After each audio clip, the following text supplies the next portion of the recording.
This is Coda Radio, episode 201 for April 18th, 2016.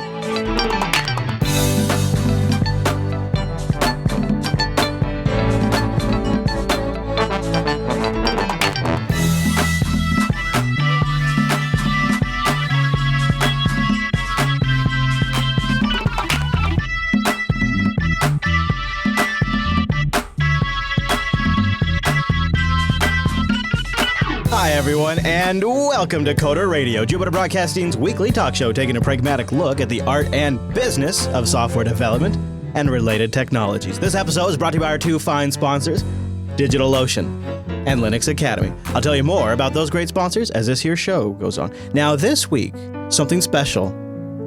After 200 episodes, we thought we'd really screw it up. Why, yes, folks, joining me in studio is Mr. Colonel Linux himself, Noah. Happy to be here to screw up a show with you anytime, Chris. Hey, Noah.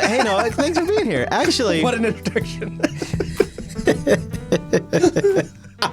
Well, I thought, because really we're going to go off the rails this week.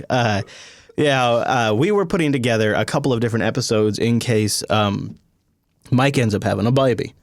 I heard that. Yeah, this could be a thing. His first, right? Yeah, and if everything goes as expected, in a couple of days, that may be happening. In fact, it's supposed to happen, I believe, on the day this episode airs. Really? Now, you and I are going to be on the road off to Idaho at this point. So what we thought we'd do is, because Mike's likely having a baby, and you and I are going to be on the road picking up ham in Idaho, we better get together and put something out there nice for the folks. Well, having three kids, I'll just tell you that if the baby is planned for Monday, the only day the baby won't come is Monday. Especially when it's the first. Yeah. But that doesn't stop us from being prepared. No. I mean, after all, so what we're going to do is, since you and I are going to be on the road and he's going to be preparing, supposedly, we're going to get this one in the kitty. And we may do another one, too, depending on what happens.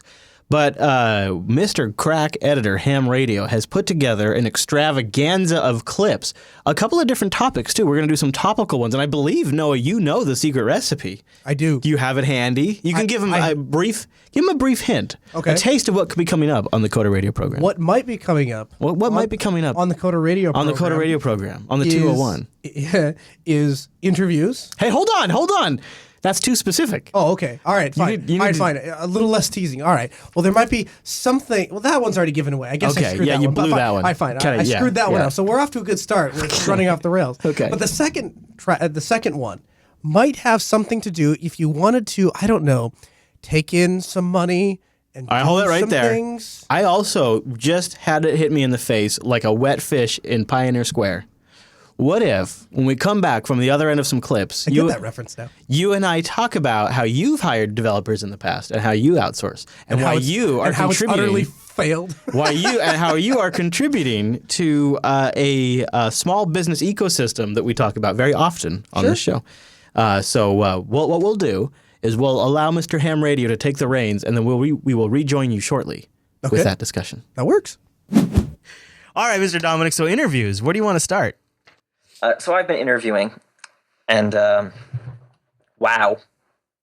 So it's kind of funny, because me and Oren Aney, also known as Ayende Rahim, have also been interviewing at about the same time. And we've come to the same conclusion, though my standards are far lower than his. And I linked, or will link, I should say, to some of his posts in the chat room. Definitely go check it out at ayende.com. So, Chris, are you familiar with FizzBuzz? Oh, that does ring a bell, but I don't remember. Again, it's the thing where you take like numbers 1 to 1,000. If it's divided by 15, type FizzBuzz. Yeah, FizzBuzz. Yeah. I have given that test 10 times. It has been failed 10 times. The FizzBuzz test is an interview question designed to help filter out 99.5% of the programming job candidates who can't seem to program their way out of a wet paper bag. That's a good slogan. Just a terrible experience. And I'm not particular, right? So these are interns. So I'm just like, so I should give some background. We're looking for, some QA interns basically do a little bit of QA development, right? We're going to train them. We're going to teach them how to do test-driven development, stuff like that. Do you fall away from your microphone? You're sounding like you're distant. Am I better now? Yeah. It's the sadness. Oh, it's the sadness. So we, this isn't like, we're not going to have them doing client stuff. This is just, we have internal projects such as CodeJournal. We'd like people to help us do unit testing, write some tests, document some bugs. This is a really cushy gig. But you have to pass FizzBuzz. All we ask. Oh, man. I think I'd fail FizzBuzz. We prefer that you be in New Jersey, right? So you come to the office. Now, I'm getting the sense maybe this is a younger crowd because you're going for the intern. So these are college students. Okay. These are juniors to seniors. But so far, they've all been in computer science, computer information systems, whatever you want to call programming, right? Yeah. So they've taken theoretically some sort of course material on it. Oh yeah, many of them have taken calculus. Very useful. I have come at this from the other angle. Okay. I have interviewed a lot of guys who are older than myself, right? Especially at the time. Not so maybe I don't know now. But yeah, probably still. I'm sure that would happen. But I have had the opposite end where, because a big part of my job as was at the time client relationships and being comfortable around the clients. I a lot of times mistook confidence for expertise early on in my interviews. So when somebody seemed confident in their presentation, comfortable in their appearance, I a lot of times mistook that as not a presentation, but as backed by, experience. That was one of my biggest mistakes. So I've kind of had the other problem where I've interviewed older folks who sort of come off as well-equipped socially and prepared and intelligent, right? But maybe are actually just better at doing interviews than they are at actually doing jobs. That's happened. And so I don't know, it doesn't get much better with age, it seems. I hope you're wrong. I don't know what to say to that. So, all right, let's go through my process though, because this is, I'm trying to figure out what I'm doing wrong here, and I think this will be helpful to the audience. So, interviews, there's a phone screen, right? And that phone screen is as though you were interviewing for any office job. Sure. Are you psychotic? Right. Did you really miss something up? Did you really say something wrong? We don't even need to bother. Are you reasonably pleasant, right? Like the basic stuff for any job, right? Yeah, I mean, no, I'm not doing any kind of brain teasers. There's no like, hey, why are manhole covers round? By the way, it's so they can't fall in. It's nothing like that. They don't do that. I interviewed for Google one time, and they were all about the tricky questions. I'm not doing that because these are interns, and frankly, I expect them to know virtually nothing. Yeah. Right, but if you've taken Javas 1, 2, 3, and 4, I kind of expect you to be able to do FizzBuzz. Sure. In fact, if you've taken Java 1, I expect you to do FizzBuzz. By the way, we'll have FizzBuzz linked in the show notes if you guys want to go take the test. And I'm sure next week I'm going to miraculously get a bunch of people who do it right.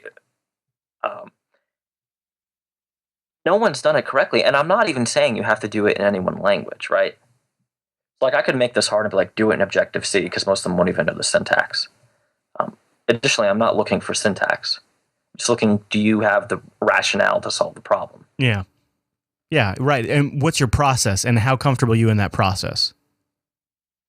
Basically, right? Because all I'm looking for is someone to help me with our internal projects and our game projects on quality assurance. So what do you think about maybe giving out some advice for folks who are looking for jobs? Because I know we hear from a lot of people who are on the interview scene right now. So there's been an interesting phenomenon. Okay. The people who ask or have the highest hourly pay expectations have done the worst on the questions and on FizzBuzz. Do you think that's just, what do you think that is? I have no idea. There seems to be no correlation between GPA and how close or far, I should say, they are from the right solution. There seems to be almost no correlation between their academics and the ability to pass the test. So that's leading me to a few things. Okay. Are my local universities teaching math and calling it computer science? Maybe, right? That seems like the truth. Or is FizzBuzz too hard for college students? I wonder if it's maybe depending on the area, the people who are doing the teaching don't know what the hell they're doing. So the reason I picked FizzBuzz is when I was in college and I got that Java part-time job, that's what they had me do. Right? So I didn't pull this out of the air. And if you look at Joel Spolsky, he's had the same problem, and his test he goes further, but he starts with FizzBuzz. So this isn't like some random thing. Like, I'm not saying they're like, you know what? build me World of Warcraft, right? I'm not being a tool. Yeah, that's exactly what I mean, Zane. FizzBuzz is Zane, luckily enough, was brought on before I started doing the test, it looks like. But I bet you Zane would pass. Yeah, it's harder to find qualified people. Maybe you should try. Maybe you should try an H1B1. Oh my goodness! So what I'm concerned with is, these are not freshmen, right? These are juniors and seniors, and for many of them in May, they're going to go out and they're going to get jobs. Maybe. Are we going to have just an entire class of totally incompetent junior developers? Well, they're going to have to learn quick. Is that what's up? Like, well, maybe it's just that these are kind of skills that school just doesn't really is not well equipped to teach. And the only real way to learn is by doing, because you have to solve a problem. But when someone comes to you and they've taken, principles of software development, Java programming is 1, 2, and 3, or whatever, and they can't write what should be a 50 or less, Java bit of Java code, right? And it doesn't have to be Java, like I said. Something's wrong. Do you know what I mean? Mm-hmm. Something's very wrong. What I found during my interview process was that, because experience varied so much, what I really kind of landed on is sussing out if people had a passion for the topic that I was interviewing them for, and then, kind of following it from that direction. So a lot of times what it is you have people who are not really, they just haven't figured it out yet that they're not going after the right job. They're not going after the job that excites them, that it really is their passion. Because when you talk to those people, it almost, their eyes light up. You can almost just tell immediately this person lives this. And that was sort of the sense that I started to try it. Then that would sort of be what I would align the interview from. And, obviously if the job required that somebody knew how to use SSH, I'd make sure that they had that skill set and stuff like that. But eventually I would try to look for the passion, the intellect, and the ability to learn combined with past examples of accomplishing tasks, successfully from the resume and from talking with them. Then normally, that would be essentially kind of what I would hone in on. But, I wasn't hiring developers. I don't know, maybe, there's not really a test you can give them. It's like you can't actually develop. Thank you. I've been using one of your questions. What blogs, tech magazines, or podcasts do you read or listen to where appropriate? Yeah. Does that help? Pretty much. Because if they don't have an answer to any of that, then there's an idea. So what's interesting is there's a university near me called Monmouth.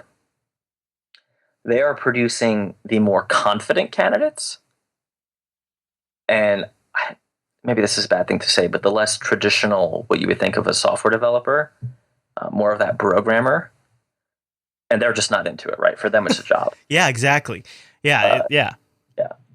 My alma mater has a few gems, but their programming course is actually tied to the business school. So it's a business degree, right? It's information systems. And I'm going to tell you, they could write you an Excel macro like it's their job. FizzBuzz? Not so much. That's too bad. Yeah, and Zane just had a comment in the chat, and if you don't know, Zane's an intern with us, that until he worked for me, so none of his peers in college used Git or source control or anything like that. Well, that's right. Oh, okay. So maybe it is just that because remember, I never took a CS course, so maybe I feel like computer science, like if you go get an accounting degree, you're kind of a somewhat competent junior accountant, right? Like you can go get a job and do data, do bookkeeping. Maybe that's not the case with. I think school is trying to teach more conceptual stuff, but they're missing the mark. Okay, so let me just give the solution to FizzBuzz, and I'll have to change my thing. Boom! All you have to do to pass my FizzBuzz is use the mod function, right? The stupid % thing. That's it. That's it. I don't even care if you get it wrong. As long as you do that, I'm gonna give it to you. Oh man. Well, there you go. Now that's so simple. You gotta come up with something else. But that's it. All you have to do is know that, if I mod 15 equals 0, it must be divisible by 15. Now I know. Yeah, or if I mod, you know what I mean? It's like, or else if I mod 5, else if I. No one has thought to use the mod thing at all. I think it's technically called modulo, or I can never say it right, but I call it a mod. I think everybody else calls it a mod. That's, I don't even care if your parentheses are wrong or if your syntax is screwed up. You can hand it to me written in lipstick for all I care. That's a pretty low bar. That's a pretty low bar. Yeah, you should be able to just step over that bar. Yeah. Or hop, maybe. Glide. Well, so now what? Now what do you do? I'm gonna go cry. Is that fair enough? You gotta just, what about like finding somebody who's done a little bit of work in that area? Is there anybody that's done that kind of stuff that's at an intern level? Not really. I'm sorry, repeat the question. Well, I'm just wondering if you could go find somebody who's maybe put something up on GitHub that you like, Yeah, so that seems to be a better way. And actually, I've started talking to people who listen to Coder Radio that aren't local, because at least they have a passion, right? All right, you're trying to go local too, right? I forgot. Yeah, and that adds a layer of complexity. Right. Yeah. Oh, yeah. Tell me about it.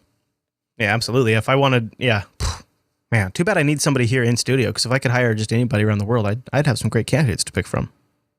Well, that's the thing. If you could go to, I'm limiting myself to anyone in the U.S., but yeah. I like the chat room. They're like, seriously, the answer was just to use mod? What, did I interview you last week? Yeah, well, probably, right? That's why I didn't get a call back. All right, so Daniel writes in, let's focus on something that matters. Daniel says, hi, Chris. I think I first saw your show at Linux Fest Northwest back in 2011. I had no idea what was going on, but many years later, still a big fan. I watch Coder Radio and the Linux Action Show. Now I'm a master's student at Carnegie Mellon University in Information Systems Management, which is basically a technical management degree that covers lots of topics, like stats, software development management, machine learning, distributed systems, the norms.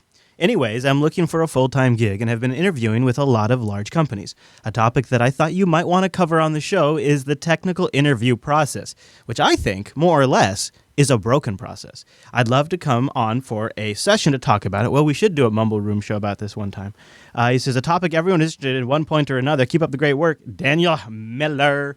So the technical interview process. I don't know where you're at on this. We've talked about this from time to time. Is there anything you really wanted to talk about in this realm, Mr. Dominic? We've talked about it a few times. I think we kind of beat it to death. I just say it's obviously broken, right? Because you have 20 minutes to figure out if someone's competent or not. But I wonder, is it more broken than any other interview process? I mean, if you're hiring an accountant, isn't it the same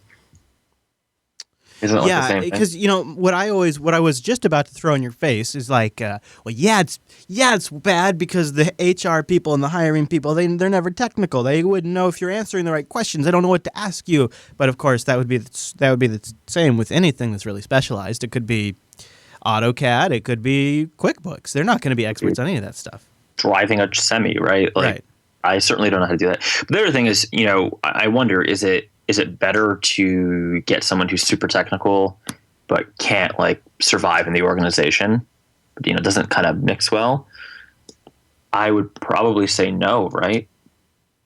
Yeah. Yeah. I don't know. I mean, I kind of think interviewing just sucks in general. Mm-hmm. It's bad for everybody. Nobody enjoys it. Right. It's one of these things where you have to sell yourself, and then that's very stressful too. It's always much nicer when it can work out organically, which is not really the normal thing. But but sometimes this happens a little bit more often with open source projects, where an open source project just kind of starts as a side thing. It eventually gets a large enough base where there's a way to generate some revenue for it, and it becomes a job. Right. And then now all of a sudden it's a job, but maybe as it grows, it becomes more than just one person, and you need to hire a couple of people. Well, a lot of times when a project gets to that size, where maybe you have to get from one person to maybe 5 people, those people generally just come in from the community where they've already been doing the work for a while. And you can apply that same thing. Like when we hired Rikai here, he had been a member in the community for a long time, creating apps for us, managing community stuff, and so. It wasn't really quite an interview process because we'd known him for 5 or 6 or 7 years or whatever it was at that point. And so if open source projects and other community-based stuff has a little bit of an advantage there, whereas businesses where it's much more, somebody's coming in the door, that process, because that's not how people work. It's essentially, it's trying to accomplish something that's just not how you learn about people. It's just not how we work. But it's just not compatible with the business world, I think. I also wonder, I don't know. I mean, to me, technical interviews make the most sense at the junior level when you want to make sure the person can, write a for loop. I don't know. It's not. I mean, I was about to say I don't think you need them after a certain point, but you definitely do. Well, here's what I think's going to happen. I think maybe we should zoom out because we're getting. Here's the thing. Everybody knows this is broken. So eventually that means it's probably going to have to get addressed because if everybody kind of openly acknowledges, okay, yeah, we kind of got a problem here, then it's in the business's best interest to fix it because then they get better results, right? They don't like losing money, and hiring the wrong person is one of the most expensive things you can do as a business. Oh, it's a huge mistake, especially if you don't fire them fast enough. So this process is going to get fixed, and the only way I can really see how to do it, because if you're going in for a technical job, then a person should be evaluated on their technical merits. And that to me means portfolio. And to me, that means things like established GitHub profiles. And the reason why I say things like GitHub is because that's what's going to be in the common parlance once these people are going to look for these things, right? In fact, you could even, and maybe these might already exist. I've been out of the game for a while, but couldn't you even see like a hiring manager's like a research tool that automatically you plug in the GitHub user ID and it goes in and sucks in all their information about their GitHub stats and their projects and they put it into a portfolio about the candidates that they're looking at? It seems like if that doesn't exist, it's going to exist pretty damn soon. I could see that getting gamed so quickly. Sure, yeah. But this is obviously that's the thing is whatever new thing that they go to will also have problems. That's the way it goes. But you're either going to have to go to something, and it seems like a merit-based sort of review process where you can look at code or even just look at activity on other projects and say, yeah, this person is somebody who walks the walk. Well, let me ask you this, Chris. If you were to just say, you know what, drop a grenade, blow up JV tomorrow, and you had to go get a job, you wouldn't like go to a recruiter, right? You would get a job on some sort of referral or relationship, wouldn't you? Yeah. I mean, to tell you the truth, though, I'm so focused on this that I have not nurtured any of those contacts. In fact, I've even neglected them to an extent when they've reached out and be like, hey, would you come in for a couple of days? Now I'm at the point now where I don't even respond because I've said no so many times. So I don't know, to tell you the truth. I think what I would probably do is take some of the boxes out of my garage and build a box fort and go live down by the river, to tell you the truth. I'm pretty much unemployable, I think. I mean, I have done this now, for a couple of years, and I just don't think I'm employable. I really don't. I could maybe what I would do is I would take this knowledge set and go do contracting and help people set this up, like radio stations set up live streams and. Right. Well, I guess because you took that in a totally different direction. I was thinking like people who have experience, who've done a few projects, a little more senior. I don't think they're going through the whole recruiter process of needing to be screened out with FizzBuzz, right? I follow. Yeah, right. Yeah, because also, it used to be that you just kind of would become known too. Right. So in a way, you didn't really have to go through the regular screening process because people kind of knew you. You usually get referred at that level. Like, my friend so and so is looking for work and he'd be great here. It's usually at that level how you'll get hired, or even they'll seek you out. That's kind of what I'm thinking. So is this? I mean, it's a little weird for you and I to answer it since we haven't had a job in, a while. Yeah. So maybe we would both go on Monster.com and be horrified. Could you work a 9 to 5? I mean, there's elements of it that you probably would find soothing, right? Well, I mean, a steady paycheck, Yeah, I don't even turn that down. But people always say, "Oh, I got a steady paycheck." Yeah, they can fire your ass. They can lay you off. They can get bought out and downsize.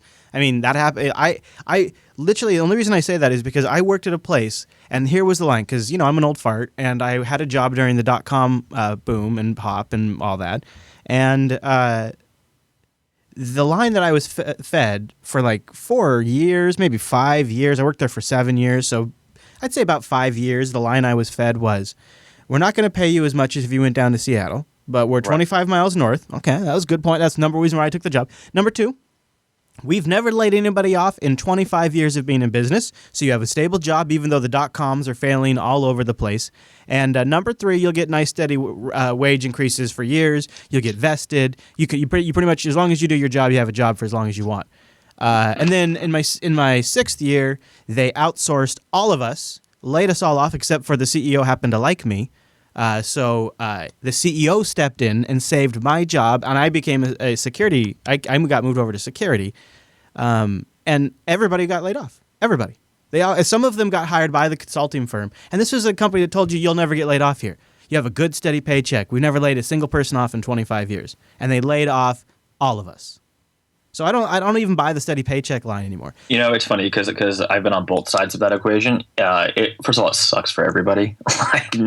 Well, maybe at a big company they care less. Like I can't see Larry or Sergey being like, "Oh, so sorry."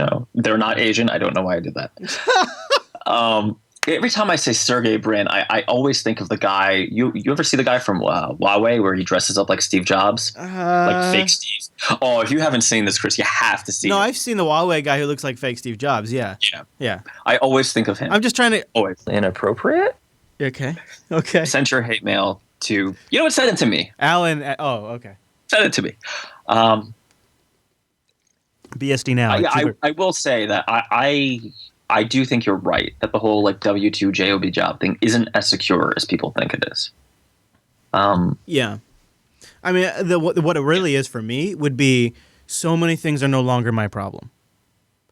Because I actually think what I have now is more stable because if it messes up, it's probably because I messed it up. And I'm not planning on messing anything up. Maybe that's a little arrogant, but that's currently my intention is not to mess things up. I just want to keep doing what I do, and as long as the audience likes it, then I think we're good. So I feel like this is actually more stable than anything else. But if I was at a job, the stability wouldn't be what it is for me. It would be the fact that I didn't have to pay for that desk. I didn't pay for those chairs. I didn't have to buy that mat. Those paper towels you're using in the restroom, I didn't buy all of those, right? It's all of those things that are no longer my problem anymore. The mortgage, the association fee, having to hire somebody to take care of the yard because I'm too busy doing a show. All of these things are my problem right now that don't help me make shows at all. That would, if I could just go work for somebody and be a podcaster, I would never have to think about any of those things. So that's the thing, right? Like very recently, I spent more time on the phone or in Excel than I did in Xcode. Right? I mean, that's. But then, Chris, wouldn't you become like a one-man consultant and just say, because yes, you still have all that invoicing crap and all that, buy the chairs, but you're buying one chair, right? You're buying one desk. Yeah. You're sending one invoice a month or two invoices a month? Yeah, I guess so. I suppose so. I guess I would probably do that. Yeah. I mean, what we could all do is make little Android-based game consoles, and sell them for $99. Oh God. Oh, I like where you're going with this. And then maybe we could update them from every couple of years. We could just launch a new Kickstarter and have them fund it for us. Yeah, I was doing something similar last night in Brooklyn. I had a tin cup, and I was on the streets like this. Change, spare some change for an iOS developer, please. Oh, Mr. Dominic, I don't believe you. I used Jar Jar's accent the first time, but it really, people kept hitting me, and it was weird. I got assaulted. Out of here. I think that we should all make those businesses fail. Now, because that's going to take some time, let's take a moment first and thank Linux Academy, a great resource if you want to learn not just more about Linux itself, but all of the really sort of empowering technology stack that runs on top of it. linuxacademy.com/coders is where you got to land yourself to support the show and learn more. 2,364 self-paced courses, available videos you can watch, downloadable comprehensive study guide, instructor mentoring when you need it, scenario-based labs. It is a great service, and they're recently restructuring the pricing, the way it works. Super aggressive, and you get a great discount by going to linuxacademy.com/coders. I think one of the things that is probably the most valuable is that they are really just passionate about the subject material. And so while today that represents great courses on today's technology, it also means down the road they're going to continue to add really good courseware. And they follow in such a way that, well, honestly, like the way your hosts do. We get really enthusiastic and passionate about it. We do deep dives into it. And one of the things that they're able to do now, because they've been growing their subscriber base, is they've been hiring editors to come in and keep existing content relative and also up to date, right? Mm-hmm. Make sure that it stays something that's current. And I think that's a very valuable thing when you think about how fast this technology moves. And it's a game you're always going to have to play. Mm-hmm. It's just a race, but it's a challenge that they're willing to take. And they've really got some great courseware in the works, too. Android app is in near development, I believe, close to release, which is going to be really nice to just sit back like on a tablet. They have an iOS one already. if you have like an internet paddle. If you want to go get some of the Red Hat certified courseware, like some of the work that Noah has done, they've got great courses on that. If you want to work in OpenStack, if you need to learn Python or PHP, they've got great courseware on that as well. linuxacademy.com/coders. The range is impressive. Go check them out. And a big thank you to Linux Academy for sponsoring the Coder Radio program, linuxacademy.com/coders. So, Mr. Noah, you were telling me before that you've dabbled in outsourcing or hiring developers to do work because, so for those of you who don't know, Noah owns a business, and it's an IT consulting business called Altispeed, and it's in Grand Forks, North Dakota. And you're primarily focused in the hospitality industry, like hotels and whatnot. Yep. So there's not probably a daily need for a developer on staff, right? No, there's not. But we've had from the hospitality standpoint, no. But we've had a couple of different needs internally, and then one need externally. And so I'll go through. We started with simply the need for a ticketing system, right? And so at the time, there was not a good open source option available, and so I actually wrote one from the ground up. Now, I'm the worst programmer on the face of the planet, and anyone that actually codes will know that if they look at any of my code. But it works; it got the job done. That was the most successful venture we've had in programming. Because let me tell you what happened next. Next, I come here to Jupiter Broadcasting to work on Linux Fest, and I realized that we really need some changes in OBS to really make it work for us, the multiple streams deal. So I say to myself, it would be really good if you went and hired an open source developer and fixed these things. So I contacted myself, a open source developer, and I explained what I needed. And he says, I've looked at the code, and actually, the software is capable of doing this. There's just to be clear, you're not talking to yourself at this point. You're talking to an actual developer. Yes, no longer talking to myself. Now I have involved a developer in my self conversation. And so I explained what I needed, and he looks and he goes, "Yeah, all the code is in the back end. We just need like the little boxes in the UI to add these, what you want to do." And I said, "Great, awesome. Let's go ahead and do that." So I paid this open source developer. I'm like, "Let's go ahead and do this." And he gets back to me and he's like, "So I can't accept full payment because, as it turns out, we went to push these changes, and the developers have decided that they're not going to accept the changes, and because it's not a priority to them right now.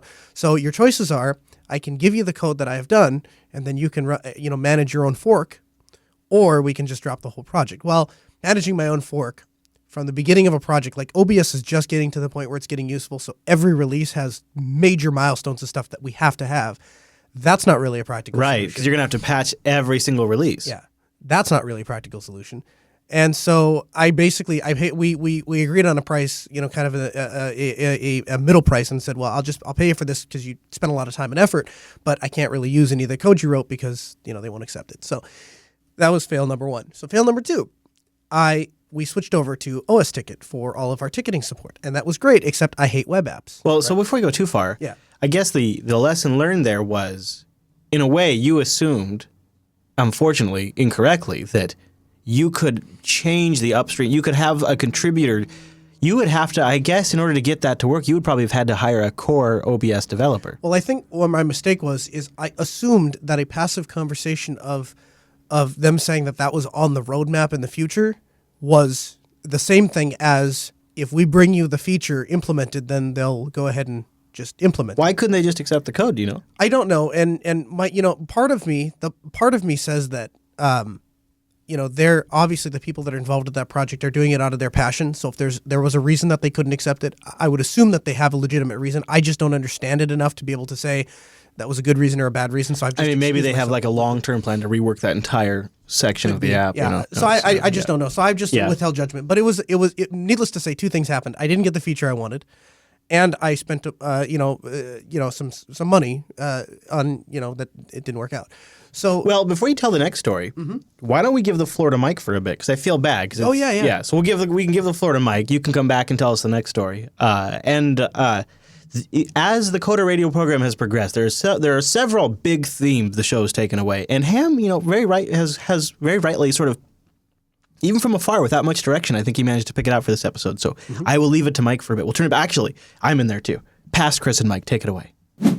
Let me jump into my topics. I think my topic could be a conversation starter, and if the chat room jumps in, we'll totally try to hear them out. Okay, I love it. So, Chris, I've been thinking of making a change. One of those operations you see about on the Bravo network. Yes, I do know what you're referring to, but I don't think that's the actual change you're talking about. You alluded to it a couple weeks ago that I might be, switching the gears a little bit, and I'm exploring opportunities, getting a JOB job, or I was kind of am, just kind of poking my head up above the sand like an ostrich. Saying maybe enough with the rat race of contracting, maybe going for a 9 to 5 kind of thing. Yeah, you know what the best thing about clients is? When they pay you. I was gonna say when you don't have them. Oh. You know what the worst thing about clients is? What's They that? sometimes don't pay you. Yeah. Right. Yeah. So, it's I've been exploring, not necessarily, for sure, or not necessarily whatever, right? It's kind of an expeditionary force, you could say. And wow, people are crazy now. I haven't done this in years. Oh, what do you mean? And the world has changed. I feel like Frodo coming out of the Shire, and everything's gone down to shit. Like everything is crazy. Yeah, you know what? I have had that same sensation when I was working with my buddy Chase to look for a job, and just like they want everything under the sun too. And Well, so I have turned down 3 very well-paying offers. Would you like to know why? yeah, You want to do them in order?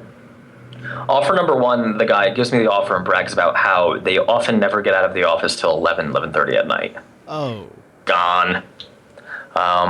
Offer number 2 was, and we're hoping to get more funding soon. oh, Gone. Offer number 3 was actually the least painful, but the most awful process I've ever gone through Yeah. to get any work in Yeah. my life. It was, I went through it just because I'm kind of trying to see, is it just me or am I, the questions people are asking have nothing to do with anything. Like these weird brain teasers, and you finally get the job, you finally get the offer, but it's like, dude, you're such a dick. Like, why would I ever want to work here? yeah. You worry like, what does that mean? Like the job would be. How does that reflect on the culture? Well, I'm always thinking, like, so if this is how obnoxious you are interviewing, what happens if I get, like, a stomach flu, right? Like, I'm thinking, like, the very mundane, you're not a robot kind of problems you could have. You need to call in sick or whatever. To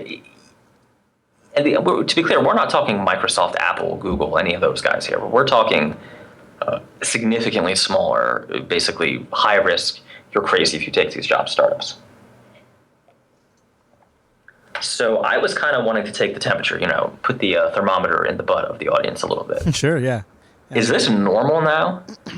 Because like having been on the other side of the table, I never put people through these kind of things. And not all of them did, but it seems like there's a whole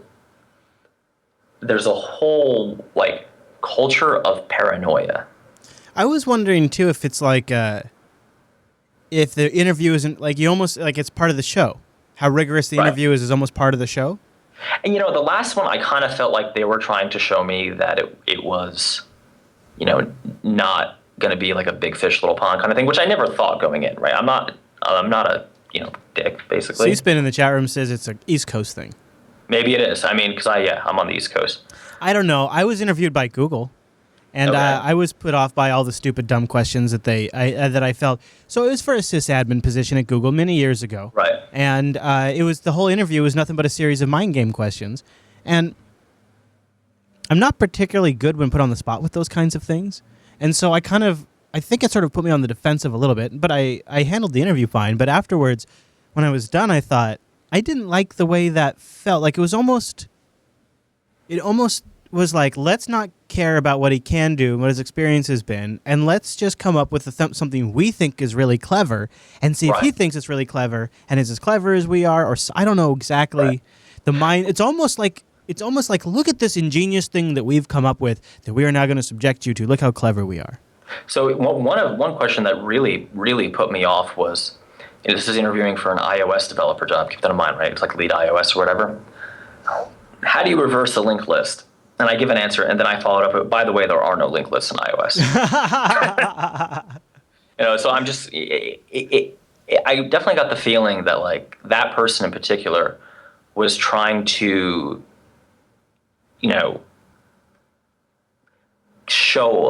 show off a little bit. And Yeah. I have on the train back, I'm thinking, what is going on here? Is this some weird like salary negotiation tactic where they try to make you feel like you could learn something there so that you'll be more willing to? Yeah, Alex Bell, turned and out you know what? When not. I was done, I had this feeling. What Alex Bell just says in the chat room, he says part of it is the elitist Stanford grads giving you the one of us questions, and that's exactly what it felt like. And I sat back and I thought, I think what they're trying to do is determine my ability to problem solve.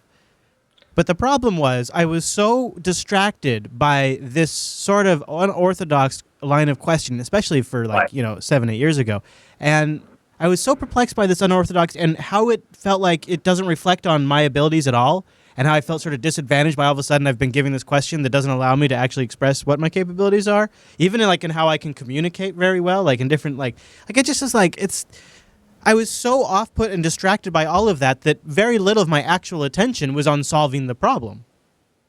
Well, part of it was like it felt like pub trivia, but a lot of it wasn't relevant. Like a lot of it was, I got the classic why are manhole covers round, right? By the way, if anybody asks you that question, the correct answers are because a circle won't fall into itself, but also thank you for your time. I'm no longer interested. Why? I mean, I guess that's what I'm asking. Is it me, Chris? Have I been out of it too long? Right? Like, I don't know. I look at the chat room and it's interesting. So one, and it's possible, Dave 420 says it's a test of emotional sensitivity. How do I react under pressure? But JB Hawk of Truth says it's silly because you wouldn't do this to a lawyer or an animator. And that I completely agree with.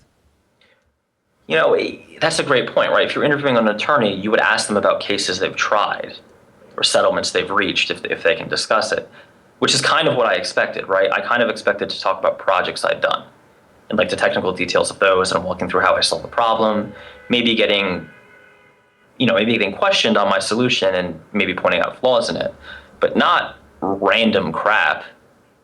And I think, Jacob has a point. Maybe they're trying to, or was it Jacob? Yeah, Jacob.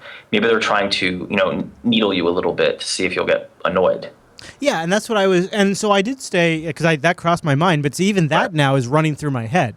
Is this a test of, is how I handle the test a test? Like, that's a double-layered extraction of distraction now. Double-layer extraction of Here's distraction. the problem. So if you annoy someone, then give them an offer because you're super excited that you'd be able to land them. And then they decline the offer because they don't want to work with the guy who harassed them for 2.5 hours. You've wasted everybody's time, right?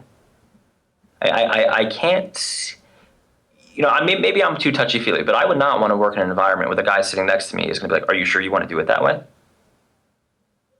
Which is kind of what it feels like. Gosh.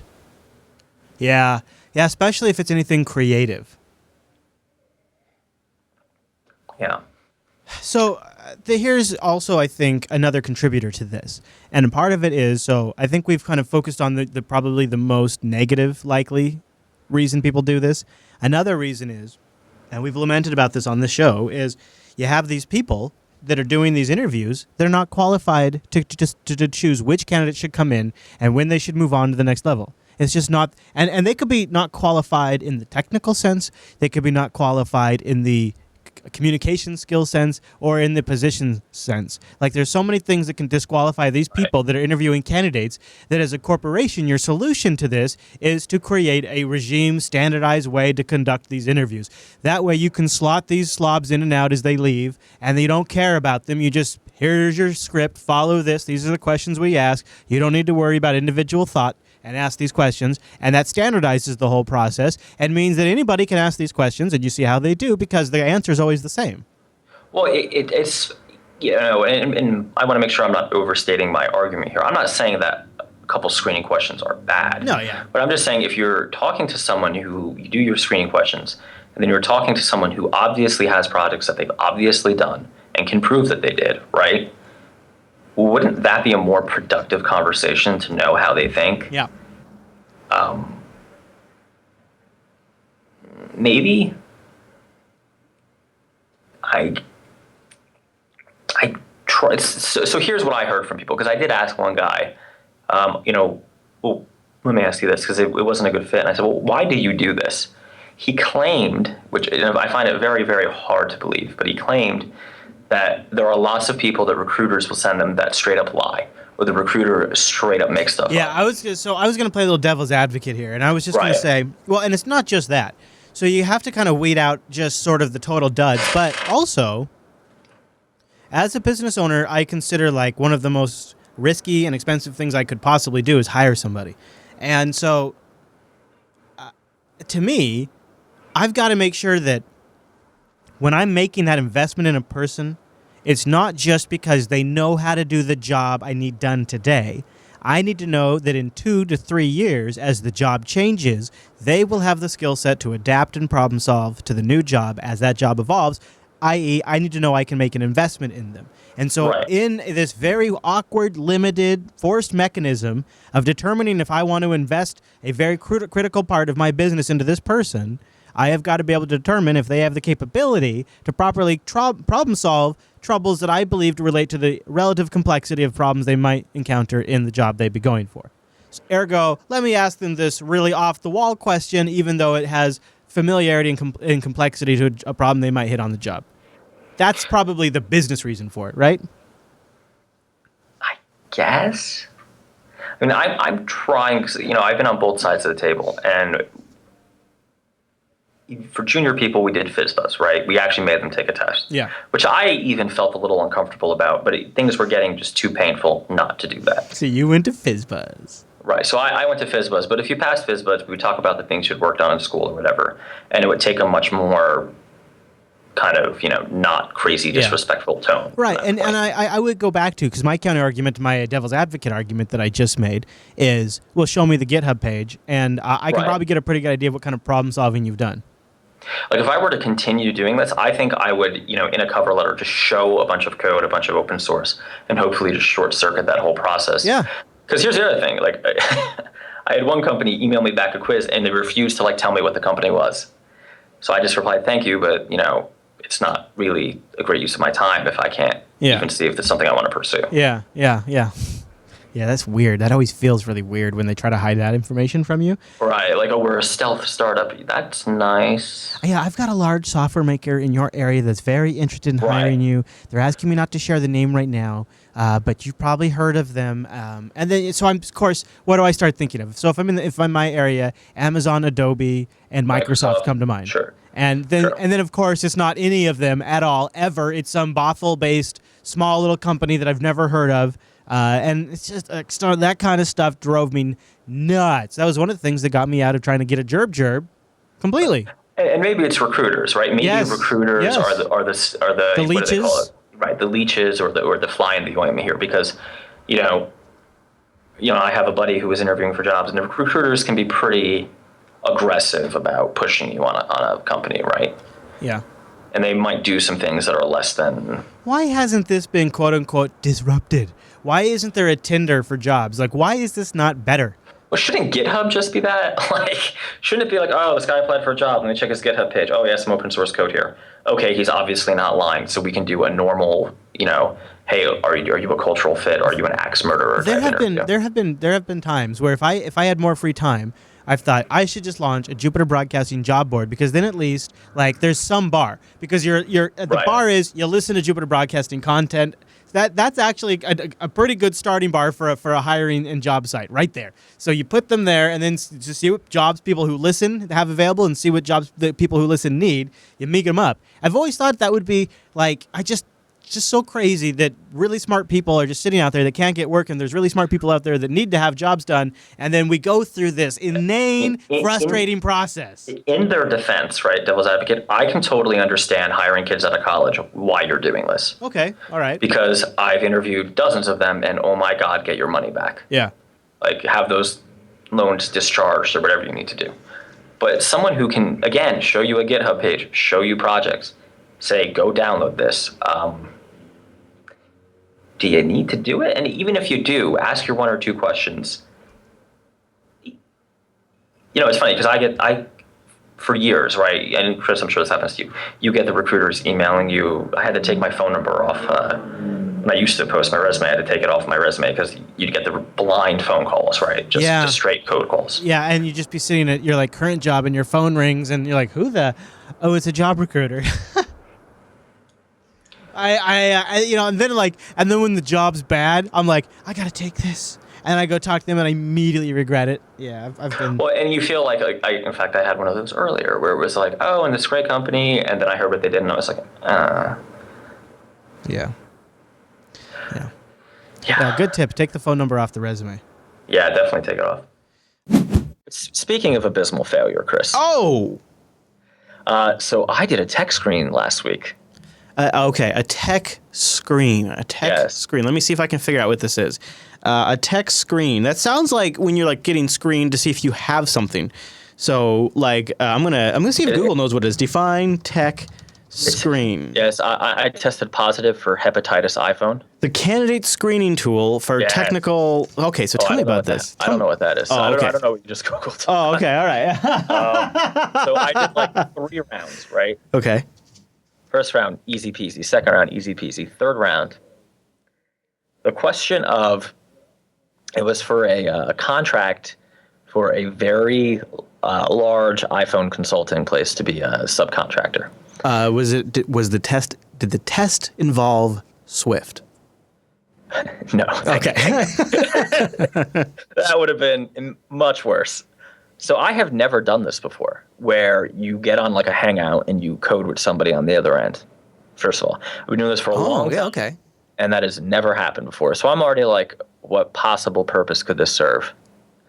Because, my process involves headbanging to Britney Spears and Boy George. Of course. Everybody's does. Like everybody does. So not exactly conducive to the whole hangout thing. But you know what? It was Objective-C. It was iOS. I've been doing a lot of iOS. Got a lot of fairly known brand projects under my belt. Really not that worried, right? Sure. I mean, honestly, all right. Yeah. And I passed the first 2 rounds in, easy peasy. But the first 2 rounds were kind of the pub trivia style. Okay, sure. Right. Okay, so 1, Hangout, initially I can't connect. So we're starting strong, Chris. Ooh, actually, you started Hangouts, man. I'm like, oh, no. Because you know what I think when I think Hangouts? I think bad audio. Yeah, and so I've never done, I have never done one of these before. Okay. So I don't really know what to expect, right? So I get in there, there's like 2 minutes of chit chat, which is fine. I'm like, oh, is this just like a video call? Because I can do this. Mm-hmm. And then I get sent an Xcode project. Okay, no problem. How are they doing like some sort of like link? Like they're giving you a link to download a project? Yeah, I think it was like a Drive link. I like this. Okay, so this is good. So you're getting links in chat. You got video going on. You're downloading stuff while video chatting. Always a good idea. Code locks up twice during the process, but I wasn't even go there. I decided not to use AppCode for this because I was kind of, I'm a little rusty. I'm not exactly there with AppCode, and I didn't know what I was going to be asked. I thought maybe I'd have to do some storyboard stuff. Boy, was I wrong. Uh-oh. So one problem is that I've been doing iOS for so long that I kind of have my ways of doing things. Sure, right? Yeah. And I found out that is to the exclusion of alternatives. So I have a whole little 3-question thing here, right? The base problem was that this firm is very, very big. I mean, by head count, by number of developers on an iOS project, if what they said was true, which I have no reason to doubt them, huge amount of developers on one project. And so by that extent, I would imagine they may have their own culture, if you will, or way of doing things. Their own technical challenges that only exist when you have that many developers working on the same project. Very true, of course. Right. So that's where we get into trouble here. So, okay, here's this project, and it's it's an Xcode project, right? And the exact question wasn't important, but it was like, go try to do this. Okay. And I'm sitting there, Command-Shift-O, trying to open a storyboard file. Mm-hmm. I'm like, like a gentleman. Okay. Well, let me see. Is there a nib? No. And the guy's just got a smirk. Oh, because he's watching you do this, of course. Yes. Right. Oh, that's awkward. So, and he's a nice guy. But they do not use any of the Apple layout tools. Oh, okay. Because they've been around a long time, probably. No, because he explained it to me at the end. The problem is with teams as large as they are, because everybody's worked on large teams, I'm sure. But usually if you have a 20-person team, in my experience, there's only like 2 or 3 iOS developers. So really you can just deal with it, right? They have like 20 iOS developers working on one thing. Wow, the new world. So the storyboard files, which are just giant blobs of XML, do not merge correctly. Yeah, which sure. Even I've experienced. Yeah, that does not surprise me at all. But for them, it's such a huge problem that they've decided that they simply don't use the tooling, like at all. But how are you supposed to really know that as an outside person? Like, that doesn't seem fair exactly. Well, I'll be honest, I was a little butthurt at first. I'm like, well, that's dumb, right? Like, I could totally do this. And, if you go to Barnes & Noble and buy advanced iOS development, it's going to tell you about storyboards or Zibs. I mean, it's a little lame. But the rationale he gave me at the end of why they care is because, one, they have sort of a philosophical dislike for storyboards. Oh. In that they, it does all the stuff for you, it does all the layout tools, and it generates code for you. But the problem is that code that generates, you therefore don't write. So if you're not using storyboards, there's this entire realm, and nibs by extension, this entire realm of code that you will have never known that you needed to write. Let me give you an example, a really trivial example. If you have a UI table view cell and you want to use a reuse identifier, I'm sure at one point I knew this before there were boards. You have to have that as a property on the class that's the table views delegate, right? But because of the magic that is nibs and storyboards, all you have to do is type in the string into a little box on the cell, and it does it for you. But if you're not using storyboards, you have to link it all together manually. Right. So it's just an area where the tooling hides it from you, right? There's all these default things that have to be set that, again, nibs and boards do it for you. So, I was very... I was left that 2-hour session with quite a bag of mixed feelings, right? I bet. One, I was a little embarrassed because I just bombed this. Like, I knew I was trying to be nice, but I was like, dude, I don't even know why we did this for 2 hours. Like, it was obvious that it wasn't going to be good. Did you say that? Did you, or are you just thinking that to yourself? I was just thinking, okay. Because it was, and there were other questions, and there were whole portions of it that I got right. But it was so obvious that the thing that mattered the most was, do you use storyboards and can you not use them? And I'm sure I, could not use them, but I'd have to learn it, right? Right. Yeah. So, I mean, is that bombing though? Who have you ever hired because they knew everything they needed to know to do the job? Contractors are different though, right? Yeah, that's true. Contracts, you got to get and hit the ground running. If I was going as a W-2, I probably would have done better. Yeah. But no one wants to invest in a contractor. Yeah, that's true. Which makes a ton of sense. Yep. So, I left really liking the guy. I left feeling a little embarrassed, but then I left and was like, is that actually, is this a good way to do things? And I spent the remainder of the night reading all these crazy blog posts, these crazy Apple developer forums of people who are arguing back and forth. And the reality is, okay, so there are some big companies that are doing things this way simply because the damn storyboard files do not merge correctly in Git. Okay.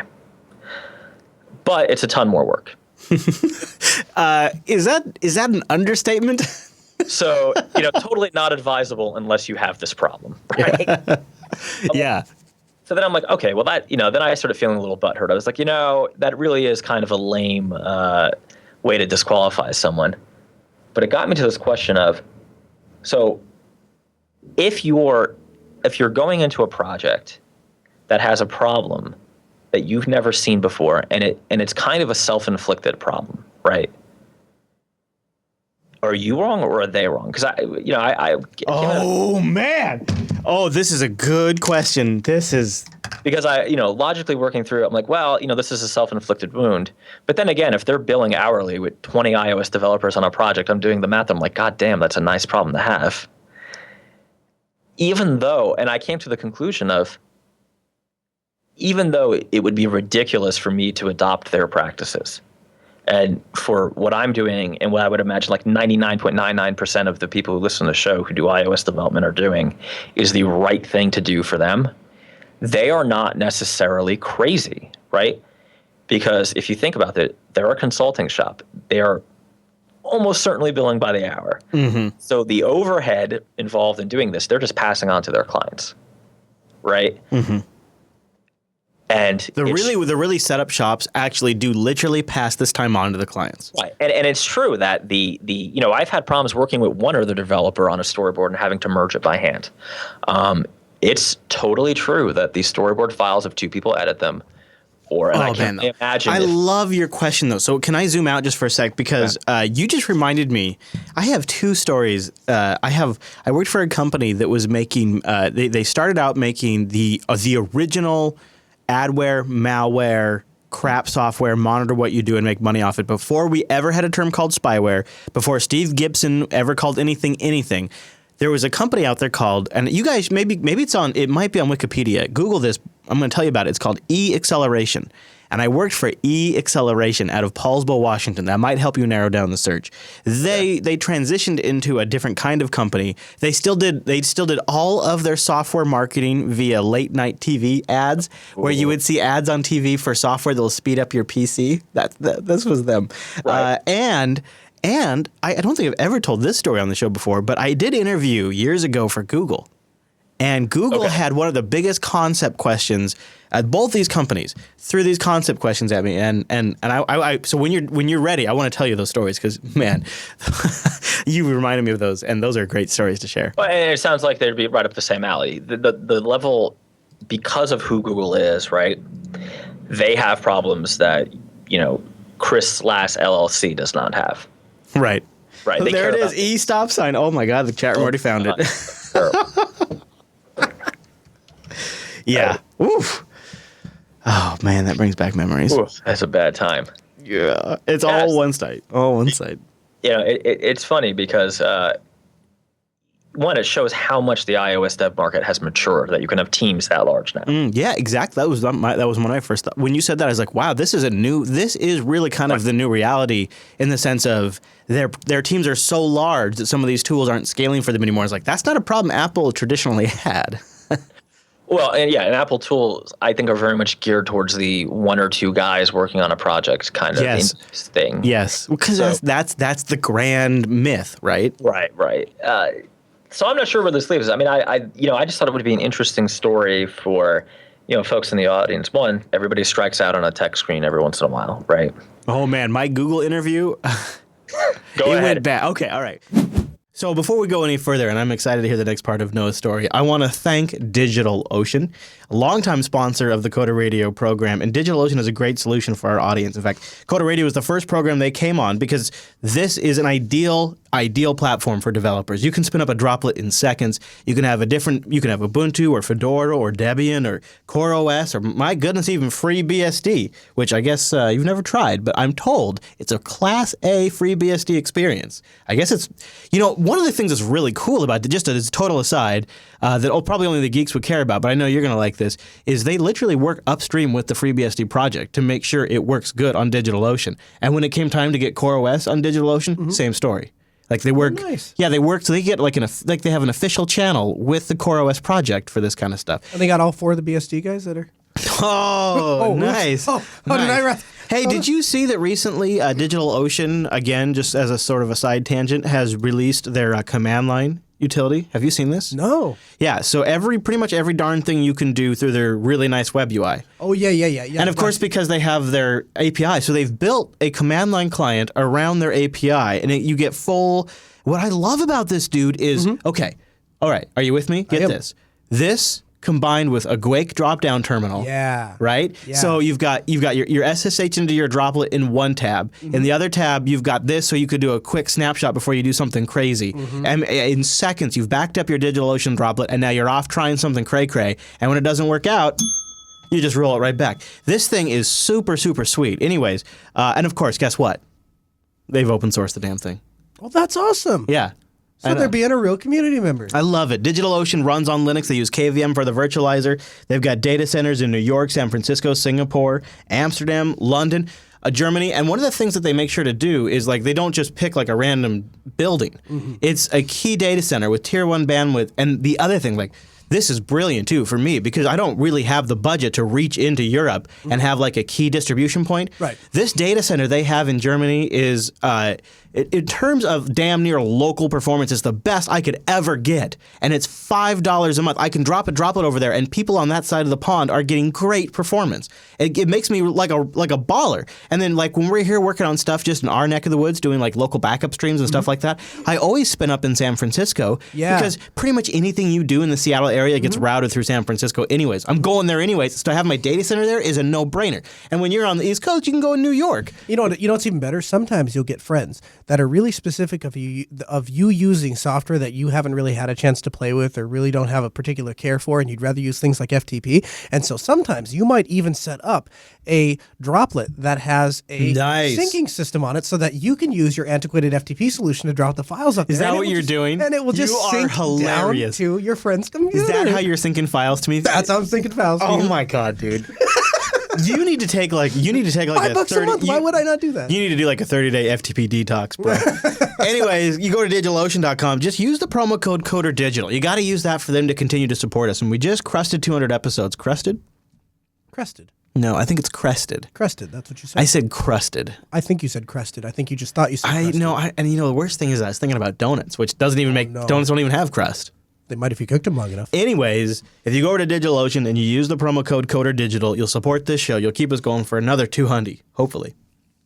Plus, you get a $10 credit, and you can try their $5 rig 2 months for free. DigitalOcean.com. Use the promo code CODERDIGITAL, and a big thank you to DigitalOcean for sponsoring the Coder Radio program. Okay, so tell me about part 2 of your developer story woes. So the open source developer route, you got a guy, he did the work, he even delivered, but the project just didn't accept the code. Right. Lesson learned. Tell me about the next one. So, first of all, I'll just clarify this right out, just knock this right out the gate. I'm not paying your proprietary developer ever. Like that will just not something that's going to happen. I think you just probably, there's definitely some people listening that agree with you, but I think we have a fair amount of proprietary application developers. That's great. That's great. And they're welcome to disagree with me. This is not where I'm going to spend my money. So second time was also an open source developer. And I was using OS Ticket, whereas I'm migrating away from my horribly implemented software solution that I wrote. That at least worked. Do you take that stance as because then Altispeed has the code? Is that... I take that stance for a number of reasons. The first is that I think it's fundamentally hypocritical for me to go into another business and tell them that they should be looking at open source solutions, and then when we go to implement a solution on our end, not to use an open source solution or to contribute our capital towards non-open source development. That's reason number one. Reason number two, if I invest in a proprietary solution, you can't have it both ways. Either you can ask the community for help and then the project becomes the community's, or you can pay somebody and then you own that project. You cannot have both. You cannot both own the project. You cannot both fair enough. not pay. From that perspective, I would rather put something out there and say, here, I kind of got it working. If people can make it better, go right ahead. Right. And then the third reason is that it's a core part of my belief system, right? So I would say you could probably also add, it's not bad branding for the company to say Altispeed, here's some open source that was made possible by Altispeed funding. That's not bad branding. So the second time is we hired an open source developer again, and my software solution, which however terrible, did work. But I decided we were going to replace it with an open source solution. So OS Ticket had matured, but they didn't have a desktop client, and I hate web apps. And so I said, listen, I don't care if you just wrap it. I don't care if it's a web wrapper. I just need something that runs OS Ticket. So I have an icon. Have you heard of this thing called Electron? Yeah, right, basically. And so hired an open source developer, and he looks at it and he gets back to me and he's like, well, it's going to be X amount of dollars. And by the way, we have to have them make changes to the server code in order for the client to work. Well, after my bad experience with OBS, I don't really want to ask them to make changes to the server code. That's number one. Number two is I have the Android client that doesn't require any changes, uses their existing API and does all the things that I wanted it to do. And third of all, the overall cost, my understanding was that since the web client already existed, if we could just wrap that, I didn't anticipate that would be a huge costly thing to do. And apparently, I admit that I don't really know what I'm asking, but apparently it was going to be very expensive. So that was really kind of fail number two with the open source development. And I haven't hired a developer since then. I've given up on development.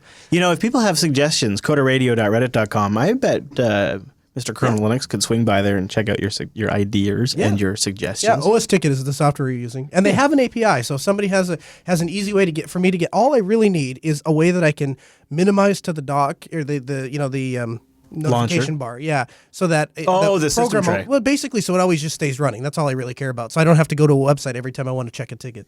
Computer, this isn't what I wanted at all. All right, so I'll start with Google because Google was I think before e-acceleration, although this is all so long ago that I can't actually really recall it all. But what I do remember is I had a job at the time. So that, when you go in to do a job interview and you already have a job, that totally changes your approach to the interview because you're not as desperate. You don't need them, right? And you do want them. You want them, but you don't need them. And so you can go in there with a little bit of, you need me. And I need you. And we both are kind of on the same level now. And so that's how I entered the Google interview. And man, was I very quickly flipped on my head. I'm a pretty confident, smooth, easy to talk to guy.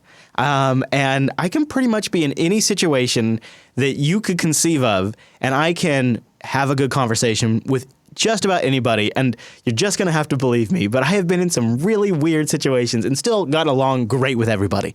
And so when I get on the phone, typical Chris, hey, how's it going? We start talking, and I'm in a car. I remember that. I'm parked at my current employer, and I went out into my car, and it's one of these moments where the car starts to feel extremely claustrophobic. I'm in the smallest room in the world because they start, instead of asking me questions about Linux and system administration and my work experience, they start throwing concepts at me. Complicated sort of scenarios, almost like what are those, John and Susie are catching a train, there's another train coming. These kinds of things. And I was completely thrown because I did not expect that. I was a good systems administrator. I was really, at this point in time, I hadn't gone into contracting yet, and I had just got done building a kick-ass system for a company, and I was really, really the top. And I was expecting questions about Linux, and I was expecting questions about networking. And instead I got all of these really weird storyboard questions, and it really threw me, and I got kind of offended. And so I stumbled a little bit, and they eventually said, I don't know why you thought this would be a good fit. And I said to them in response, I said, I was expecting questions about my technical ability, not these conceptual questions. Trust me, I'm not a dumb person. It's just... Oh, you went for it, huh? I just want you to understand that I was expecting to talk about my technical merits and abilities. And they're like, well, we at Google believe that your technical skills are a limited time thing, and that your ability. And so, by the way, they have been barred from doing this type of interview practice. This was something before they literally are not allowed to do this anymore. But before that came down, it was very condescending, and I remember feeling afterwards. I felt like I'm not as good as I thought I was. I'm not at the top of. I'm not. And then I remember thinking. Well, who the hell are they? What are they asking me these questions for? The people asking me the questions they didn't have any technical expertise. They were an HR middle layer type thing. And I had a really bad experience. And when Google called me back about 6-7 months later for another position, I just said, no, thank you.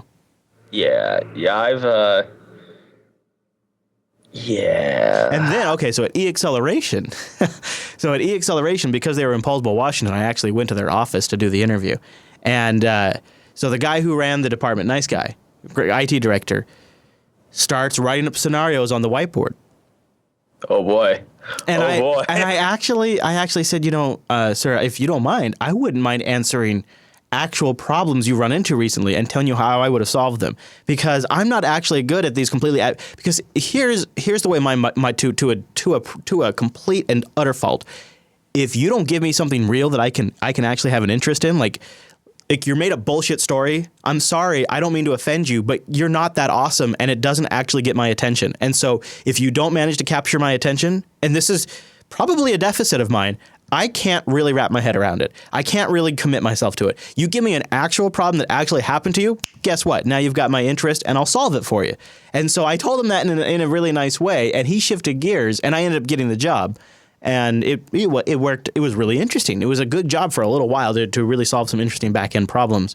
Right. But it was one was like this weird, like I felt really bad afterwards, and after the acceleration one, I felt really good because I felt like I had clearly expressed myself and said, "Tell me real problems you've had," and I felt like they responded to that, and it actually like we ended up having a good relationship, he and I, the director, and even after I quit, we still managed to stay in contact. And when he went off and somewhere else, he tried to hire me to work there, and it was cool. But it was two very different experiences. Yeah, we've all had our dalliances with Google, I think, but it's very different, I would say, right? In terms of going, first of all, why doesn't Google do that anymore? Are they not allowed to? Right. They can do things like it, but the too discriminatory or whatever. So they would have. It wasn't just that particular type of questions. It was like the requirements they had going in before they even screen a candidate were too, I can't remember. But essentially it came down to a little bit of discrimination, a little bit of you're not actually allowed to ask some of those things, and a little bit of everything else. And so they were stopped. I can't remember the details of it now, but I remember later on thinking, wow, I was actually affected by that. Yeah, I on the one hand, like going for contracting jobs, I kind of understand the somewhat, I would argue, unnecessarily high bar. Mm-hmm. But if you're going as an employee, if you're going for a W-2, it definitely seems, one, you're not paying contracting rates, right? And supposedly it's supposed to be a long-term relationship where you invest in the company and the company invests in you. So why... I've never understood the crazy interview process thing. I've never, and maybe this is a deficit on my part. To me, knowing if I don't want to hire someone is the fastest thing in the world. I think we've talked about it. We talked about it over the last couple of weeks. Like hiring an employee is the riskiest thing you do for your business, but at the same time, the problem is, why? I'll tell you, Mike. I'll tell you right now. The reason is because the people doing the hiring are 5 levels abstracted out from where the job's going to be, and so they have to go through these stupid corporate made up mythical dances, so that way the next person accepted to the tribe matches the tribe, even though they have no idea. They can't ask the right questions, so they have to come up with. I'm not sure that's true. I mean, I have a buddy of mine who was a contractor and is now going into W-2 employment, and he's been interviewing at startups in New York, right, as a developer. He's doing he's looking for an intermediate iOS developer job. He's trying to make the change from 1099 to just a full-time whatever. The stories he tells me about and these are startups, right? This is not Google. This is not Facebook. This is not, Amazon.com, anything like that, are ridiculous. Like a 5-person panel interview. Mm-hmm. I've done those. With whiteboard questions for a dev job that pays below market rate. I mean, I understand, verbal questions. Like, hey, explain to me how table views work. Talk to me about, core data. Talk to me about a time you've had some sort of problem and how you solved it. But, insert Uber for why, right? Startup. I mean, how many people really want to work there? And maybe this is just me being totally. I think it's partially in those cases ego. So I'll be honest with you. If I decided I wanted to get a job and I was entertaining a startup, I would just flat out refuse to do that. Yeah, I'll abbreviate my brief story because I've probably told it 3 times on the show. I also ages ago interviewed at Microsoft when they were building out their Linux division, and I was doing the Linux Action Show at the time, and I thought, geez, this is going to be a weird thing, but maybe I could actually make a difference. And I entertained the idea, and I went down for 2 interviews. And when they called me back for my 3rd interview, because I think I can't remember that, this has been so long ago now, but I think I recall the team at the time was 6. I was either going to be the 6th or the 7th member of the team. And they had 3 managers, and they had to have me drive down to Redmond 3 different times so I could interview with the 3 different managers of a 6-person team. And at that point in time, I said to myself, I can't do That's this. a healthy work chart. Yeah, I cannot work with 3 bosses because I'd been through the ringer with that. And and so I declined Microsoft over and over and over again after that, because the problem is I'd gotten through 2 of the managers. So I got pretty far into the interview process, which meant I was applicable for lots of different jobs at Microsoft at that point. And so when the jobs would come up, I would show up on their board and I would get a call. And I was like, I'm not working for you guys. I don't think you understand this. I'm not going down there. It was tempting for a brief moment, but I do not regret it at all. And I guess I could have gotten benefits and a good stable employment at a well-known tech company. And I would have been working on Linux, which would have been pretty cool. But it reeked of there was something wrong there with 3 managers for that amount of people. And you can sometimes pick up on it during the interviews. And sometimes it comes across, in my opinion, as ego. Sometimes people are just like, they think their S don't stink when it does stink a little bit. Oh, I mean, for sure, right? And, I have to relay this story. So the same guy goes on an interview for a startup, right? They have no iOS developers whatsoever. They had a contractor who straight up quit on them. So already that's telling you that, it wasn't worth it for the contractor. And who knows if they paid him or whatever. It's iffy though, regardless. In my experience, contractors don't generally quit as long as the checks are on time. They like to get paid. Right. We're big into that. If the checks are late, we might start looking at other options, but tend to be pretty loyal as long as we're paid. We're like that guy in Firefly, the big dude. So he gets there and straight up the guy says, I don't do any Objective-C, I don't do any iOS. So let's talk about Java list arrays. Nice. Now, That's exactly what he came in there prepared to talk about. This guy is a self-taught boot camp iOS dev. So he knows nothing, right? He knows how to do some iOS stuff. He's competent at an intermediate level. He's focused, though. He's focused, and he doesn't have any kind of CS degree, any kind of background. So if you give him, say, hey, I need you to do this table view, link this up, show me how you do it, he can do it competently well. If you ask him stuff about theoretical, and to be honest, I couldn't answer the question he was asked. Like, which is faster in this case? Who cares? You're a startup. You probably have 10 users. Hell, let's write it to a file on disk and read it every time. Yeah. You're going to have 10 users. Yeah. This is why I can't work with startups, by the way. My normal position of, but you're not Twitter. Like they seriously, in a lot of cases, think they're going to be like I've had the same. They think they're going to be the next World of Warcraft, the next Twitter. I worked for one that was going to make the next social network for Christians, and they were taking an open source product and just reskinning it, re-CSSing it, and their idea was if we host this on some Linux servers and we get some people to add some content to it, and of course I was the guy maintaining the backend and fixing stuff when people screwed up the HTML and all this, and of course deploying the application. They were going to have the next Christian Facebook, and I remember thinking to myself like, I'm going to give this my best, but I think Facebook is going to be the next Facebook, I think. So pro tip, if you decided you don't want a job at a startup and you just want to have some fun, 3 things you ask to really annoy them. So what's your burn down like? Like how's revenue? Right. That's the first question. I remember with this startup, we had the line, sorry, paychecks are going to be late, but the VC funds they're writing us another check. Like it was one of those like paychecks delayed a couple of times. It happened a couple of times with this client. I've had that happen. It's the same thing too. If your clients are startups, you can get into those weird like horse trading situations where their VC for some weird reason didn't fund them for that month, right? And they decided not to tell you. So question number 2. So how many daily active users do you actually have?